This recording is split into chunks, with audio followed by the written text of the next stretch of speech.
શું કીધું તું? જહુ માતાનું દુઃખ કોઈ ઝઘડા બાબતનું કોઈ અપૈયા બાબતનું હોય તો મને માતાને ખબર નહીં, પણ હું માતા એક શબ્દ એવો વાર્યો હતો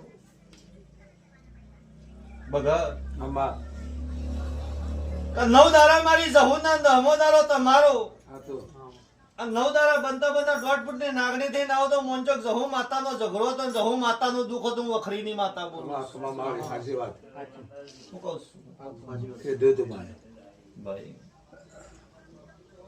તો ભાવો અને ન્યા મલકમાં જહુ માતા દુઃખ હાલવા ઉતરી છે ભાઈ. આવો મારી વેરા તો ભગવાન હું મરતો એલા વખડીની માતા બોલી રહીશ. લ્યો હું તો બોલી તો મને પુરાવો વાળી દીધો. આમાં તમે શું કરશો?